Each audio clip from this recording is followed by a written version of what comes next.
देश में इस वक्त अगर कोई सबसे बड़ी बहस छिड़ी है तो वो है एथेनॉल वाले पेट्रोल को लेकर। कोई कह रहा है इससे इंजन खराब होगा, तो कोई कह रहा है भविष्य इसी का है। लेकिन सच क्या है, इस वीडियो में आपके हर सवाल का जवाब मिलेगा। नमस्कार, मैं हूं मुनीश देवगन और आप देख रहे हैं एनडीटीवी इंडिया। सोशल मीडिया की दुनिया में हंगामा बरपा हुआ है। आज आप फ्यूल पंप से जो पेट्रोल अपनी गाड़ी की टंकी में डलवा रहे हैं उसमें एथेनॉल भी मिला हुआ है। इसे अक्सर E20 पेट्रोल भी कह दिया जाता है, जिसका मतलब है 20% एथेनॉल और 80% पेट्रोल। इसे लेकर जब सोशल मीडिया पर यह दावे किए गए कि गाड़ी के माइलेज में अचानक कमी आ गई या ऑटो मैकेनिक इंजन खराब होने का अंदेशा जता रहे हैं, तो सरकार ने खुद आगे आकर इस पर सफाई दी। जिस एथेनॉल को लेकर इतना बवाल मचा है, आखिर वो बनता कैसे है, क्या इसमें छिपे हैं कई सवालों के जवाब। चलिए पता करते हैं। सबसे पहले समझिए कि एथेनॉल आखिर है क्या। सच पूछिए तो ये अल्कोहल ही है। इसका कोई रंग नहीं होता और इसे फर्मेंटेशन के जरिए बनाया जाता है। अपने देश में एथेनॉल बनाने के लिए गन्ना, मक्का, अनाज और दूसरे कृषि अवशेषों का इस्तेमाल किया जाता है। इन चीजों में मौजूद नेचुरल शुगर और स्टार्च को एक खास प्रोसेस के जरिए अल्कोहल में बदल दिया जाता है। दिलचस्प बात यह है कि एथेनॉल बनाने का शुरुआती प्रोसेस लगभग वैसा ही होता है जैसा लिकर बनाने का होता है। इंडस्ट्रियल प्रोसेसिंग के बाद इसके गुण पूरी तरह बदल दिए जाते हैं और ये फ्यूल के तौर पर इस्तेमाल लायक बन जाता है। पेट्रोल में मिलाने लायक एथेनॉल तैयार करने का प्रोसेस 3 स्टेज में पूरा किया जाता है। पहले स्टेज में गन्ना, मक्का या एग्रीकल्चर वेस्ट इकट्ठा किया जाता है। इनमें स्टार्च या चीनी होती है। इन्हें मशीन में पीसकर एक गाढ़ा मिक्सचर तैयार किया जाता है। दूसरी स्टेज में अब इस मिक्सचर को बड़े टैंक में डाला जाता है। इसमें यीस्ट मिलाया जाता है। यीस्ट चीनी या स्टार्च को एथेनॉल में बदल देता है। इस प्रोसेस में कार्बन डाइऑक्साइड भी रिलीज होती है। जिस तरह ब्रेड या लिकर बनाने में यीस्ट काम करता है, उसका ठीक वही रोल यहाँ भी है।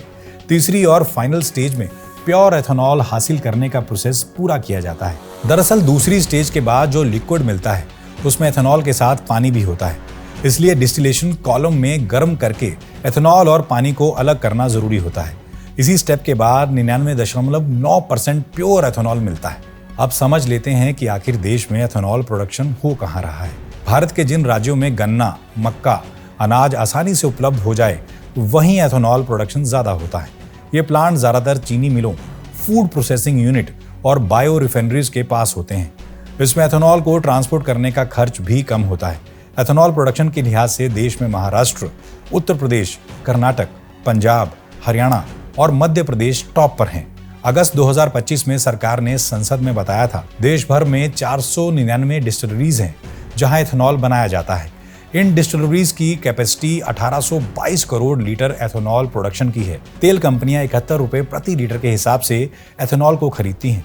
सरकार के मुताबिक महाराष्ट्र में सबसे ज्यादा 168 डिस्टिलरीज हैं। इसके बाद यूपी में 78 डिस्टिलरीज हैं और कर्नाटक में 46 डिस्टिलरीज हैं। शुरुआत में एथेनॉल को पूरी तरह से गन्ने से बनाया जा रहा था। तब हर साल लगभग 400 करोड़ लीटर एथेनॉल बनाने की कैपेसिटी थी।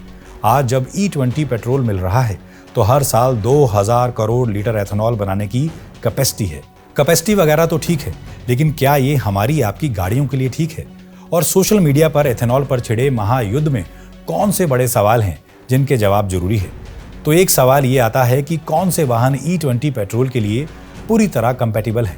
बता दें, अप्रैल 2023 के बाद भारत में बनने वाले ज्यादातर व्हीकल E20 कंपैटिबल हैं। कंपनियां अब गाड़ियों पर E20 कंप्लायंट का स्टिकर भी लगाती हैं। गाड़ी खरीदने से पहले आप उसके यूजर मैनुअल में इसकी जांच कर सकते हैं। सवाल पर्यावरण को लेकर भी उठाया जाता है।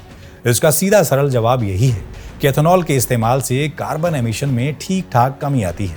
यानी पेट्रोल के मुकाबले ये कहीं ज्यादा क्लीन फ्यूल है।